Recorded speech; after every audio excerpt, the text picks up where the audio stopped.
全世界除了我们，没有一个地方可以买到 Marry Me， 除非什么？除非我突然结婚，我倒是可以考虑替我太太准备一件。当然，我结婚的话，对象也不会是你。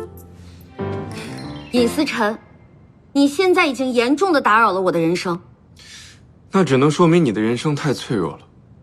那是因为有你这种自私鬼、自大狂，你完全不知道自己的行为给别人造成了多大的困扰和伤害。婚纱的事情我可以再想办法，但是你必须跟媒体发声明解释这个误会，证明我俩没有任何关系，并且把照片都删掉。我怎么解释？说你和我一起欺骗了 Alex， 那我的损失怎么办？你来赔付吗？这一切都是你那天晚上擅自行动所需要付出的代价。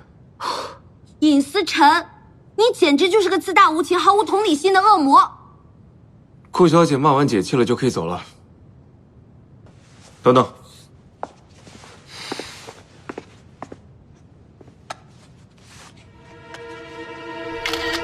尹思辰，当时就应该这么拍，好歹也算是一个99分的作品。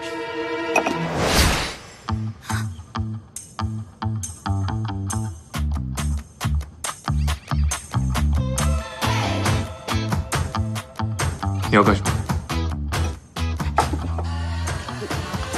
我干什么？我喝水不行啊！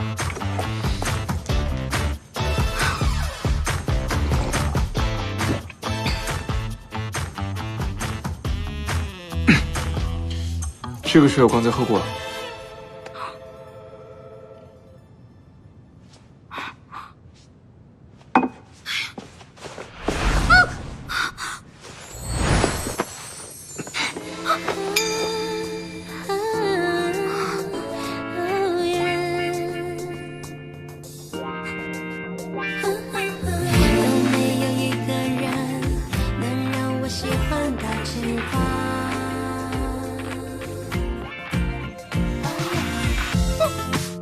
尹思辰，你想干什么？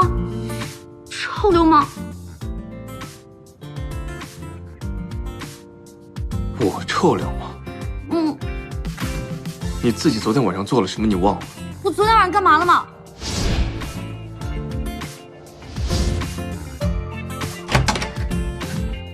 当然了，送顾小姐离开。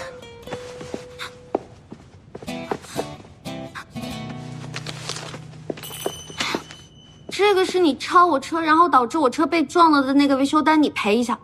你想钱想疯了吧？你当世界上所有人跟你一样，都眼里只有钱啊？以后想好了骗钱的理由，再来找我。你